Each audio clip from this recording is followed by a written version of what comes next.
Recognized for 5 minutes. Thank you, Mr. Chairman, and thank you, Secretary Granholm, for being with us this afternoon.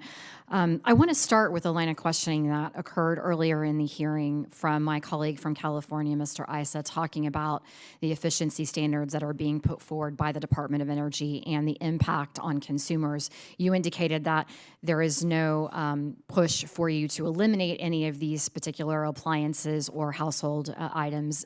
In fact, you just want to see the efficiency standards increase. But I want to point out a couple of things to you that I think are relevant. In the Federal Register, which details out your review of the efficiency standards for ceiling fans, it is noted that there is a $16.69 savings if the efficiency standards that you are proposing are met, which would have a simple payback of 4.1 years.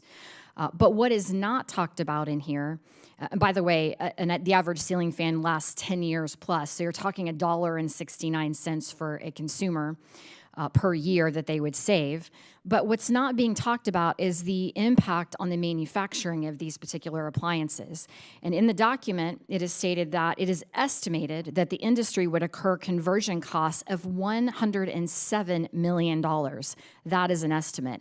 So what that translates to is those costs, those increased manufacturing costs, are actually going to be passed on to consumers. So in essence, you're actually going to cost consumers more money by these efficiency standards, not reducing their costs. So I want to point that out. I think this is just one example. It happens to many of the other proposals that you put forward for energy efficiencies on gas stoves and refrigerators and washers and dryers, you name it. I want to pivot to a comment that you made earlier about the Office of the Inspector General. Is it correct that you asked for an increase in the IIG budget for 24? Yeah, I think that this is what was asked for. You know, we obviously support the so the FY24 request included $165 million for the OIG, which was more than double what the 23 enacted was, which was $86 million. Okay, let me ask this question. Why was that amount not asked for prior? And here's why I ask. The IIJA and the IRA, which were passed previous to this Congress, actually had a incredibly small amount proportionately of money given to the Inspector General for those two programs.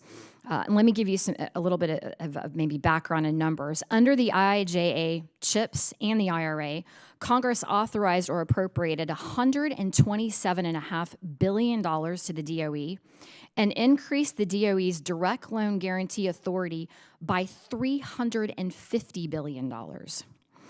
However, both those three programs only appropriated a small amount of the money to the IG to oversee these funds, and you've already begun doling them out and plan to do so over the next 5 years. Why were you not adamant when these programs are being put together and passed in the last Congress by Democrats? Why were you not insisting that more money go to the IG to be able to oversee these programs so that when your organization is doling out these funds, you can ensure that you're not wasting taxpayer money? Yeah, we want to make sure that we're not wasting. But you had the opportunity to do that with these bills and didn't. As a matter of fact, IIJA, the percentage of that particular bill going to the Inspector General is 0.1%, and the IRA is 0.05%. When the benchmark is 0.35%. The money has started to flow, and we've requested double the amount of money, and we want the. But why did you not ask for it previous to now? Well, we're these asking bills were for passed double a year or two now. ago. I mean, we're asking for double. We support the, the Inspector General. So you want to, the Inspector General comes and makes their own case here too. So and they have, based on these numbers, you had the ability. Let me also make one other, I think, note here that there's actually been a request from the Inspector General's office to allow for some additional funding to be transferred to them. House Energy and Water Appropriations Bill has proposed a transfer of unobligated funds to the department. but you haven't supported that transfer. Why are you trying to, hide or not be transparent with taxpayer money? Can I just say, we requested last year an increase of we requested 107 million, but it was Congress that funded only at 86 million. But you also had the opportunity to actually put money into these programs initially and didn't ask for that. I think it's troubling that the Department of Energy doesn't want to be transparent with taxpayer money. With that, Mr. Chairman, I yield back.